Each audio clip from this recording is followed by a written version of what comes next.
আমরা যারা প্রতিনিধি ওখানে গেছিলাম, আমরা যে 5 কারখানা 5 জন প্রতিনিধি ওখানে গেছিলাম, আমাদের বাইরে আরো যে 25-30 জন লোক গেছিল ওইখানে আমাদের সাথে, তাদেরকেও আমরা 5 জন বাদে আরো 7 জন নিয়ে গেছিলাম বিজিবির ভিতরে। নিয়ে যাওয়ার পরে মোট 12 জন গেছিলাম, কোনো সিদ্ধান্ত হয় নাই।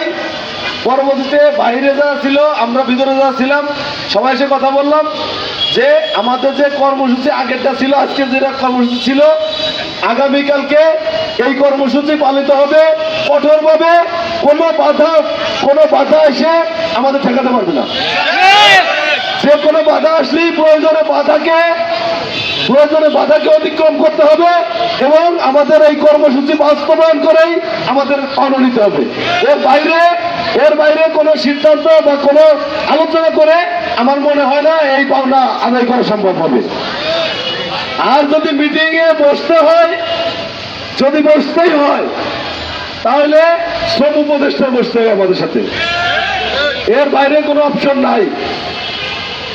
পাওনা আদায় করতে হলে ভয় লড়াই করতে হবে, নাহলে শ্রম উপদেষ্টা বসতে হবে, নাহলে পাওনা দাবি ছাড়িয়ে দিতে হবে। আপনারা কি চান? আমাদের কথা হলো পাওনা পাওয়ার জন্য যদি আগামীকালকে সকাল 10টায় যে পূর্ব ঘোষিত ছিল, আজকে যে মাসুদ যমুনা, এই ঘোষণাই থাকবে আগামীকাল সকাল 10টায়। যদি পিএমজেড গ্রুপের শ্রমিকরা সকল বাধা অতিক্রম করে কর্মসূচি বাস্তবায়ন করতে পারে, তবেই কেবলমাত্র এই পাওনাটা আদায় হবে, অন্যথায় পাওনা আদায় করার কোনো সম্ভাবনা নাই।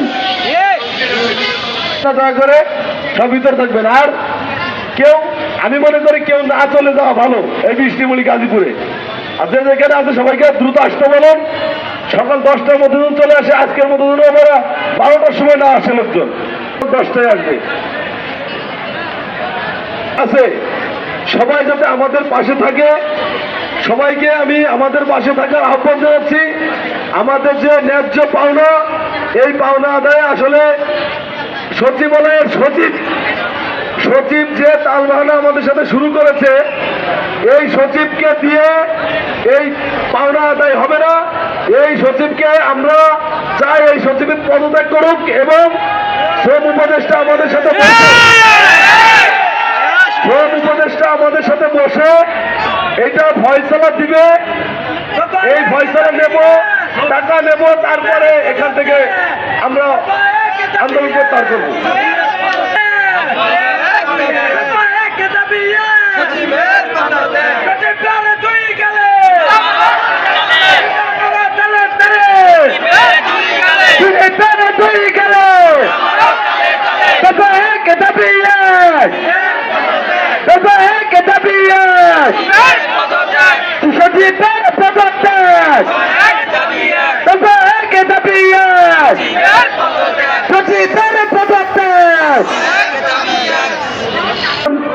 আমরা যেটা সর্বশেষ বলতে চাই যে আমাদের আজকে যে কর্মসূচি ছিল, এই কর্মসূচি আমরা প্রশাসনের প্রতি আস্থা রাখছিলাম।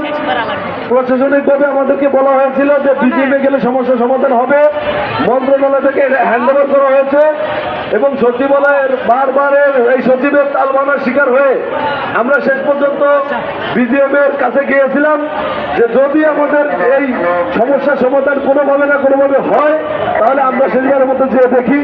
এবং আমরা আজকে প্রথম থেকেই বলছিলাম আমি যে এইখানে যে তালবাহানা হয়েছে আমাদের সাথে সচিব যে প্রতারণাগুলো করেছে ইতিপূর্বে, আমার মনে হয় না কারোর সাথে বসলে এই সমাধান হবে।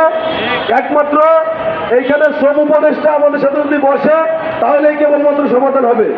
সুতরাং আমরা আগামীকাল সকাল 10টার মধ্যে যদি শ্রম উপদেষ্টা আমাদের সাথে বসে এই সকল পাওনা আদায়ের যে ফয়সালা, এই সঠিক ফয়সালা দিতে পারে, তাহলেই কেবলমাত্র আমাদের আন্দোলন বন্ধ থাকবে। অন্যথায় সকাল 10টায় আগামীকাল মার্চ টু যমুনা ঘোষণা করা হলো।